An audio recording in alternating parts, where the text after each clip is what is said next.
Okay, now that you have a data form set up, you can either add leads to that data form manually, or you can import leads directly to that data form. And the way to do that is you're going to come over here underneath sales and you're going to click on leads. And over here on the right hand side, you have this little drop down icon, select that. And the first way you can add them manually is by just clicking on add lead. And so you have several different options. You can select a no data form, which means it won't be associated with any of your list, and you can just put the standard information here and hit create. You also have your actual data form. So if I select that data form we just set up, it's going to give me the fields that I created, and I can manually enter this data and hit create. The second way is actually importing directly to that data form, and you can do that by selecting the import button.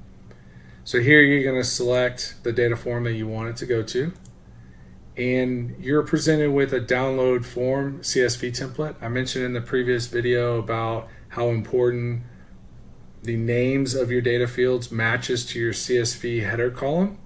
And if you just use the template, it'll automatically create that header row for you with the right names, so you don't have to worry about it.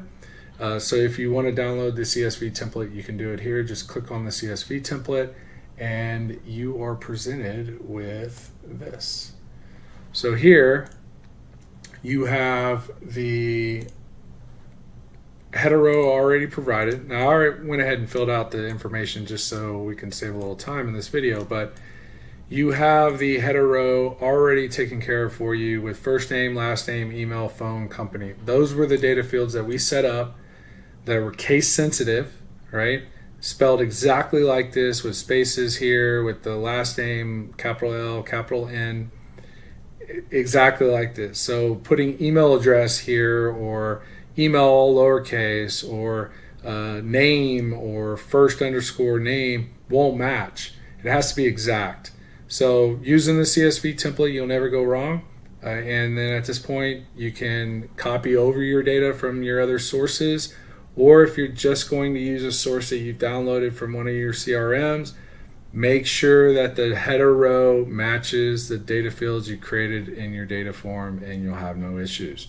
So in this case, I went ahead and filled this out. So I put the Joker as the first name, last name, email address, phone.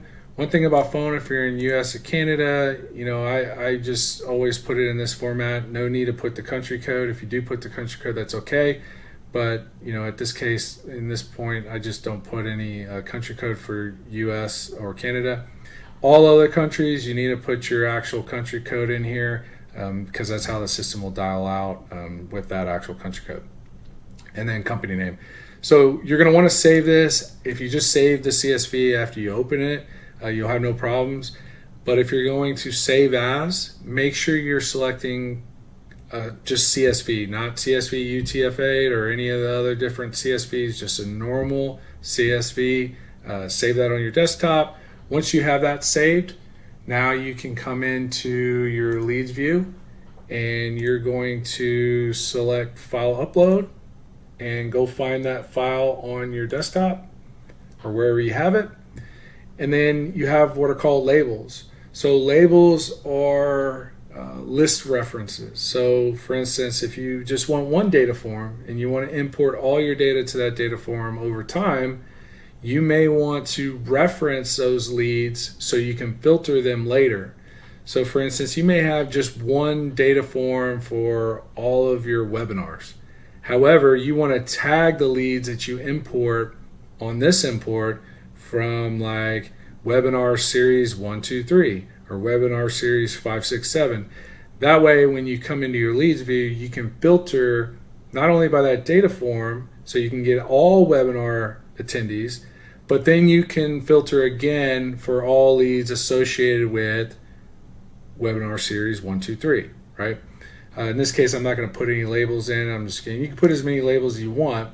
To put a label, you just, why don't I just put a label here? We'll call it first import. So this is my first import. This is my label. You can put additional labels. When you add a label, you'll see it. Any of these drop-down forms that allow you to do multiple things, you'll see it show up below in blue. Go ahead and select it. And then that way you know it's selected. Sometimes if you don't select it, it's not part of the form field, you may not get the label. So just make sure you select it and you know that it's in here, and this is what it'll look like. And so now I'm just going to hit import. So what's happening now is you're being added to the queue. So that form is being loaded up. This runs every minute. So if I just imported and it's 5:40 right now, I have to wait a whole another minute. So, at this point I'm going to pause this video and then come back. So one of the things too, before I pause, this will automatically update for you.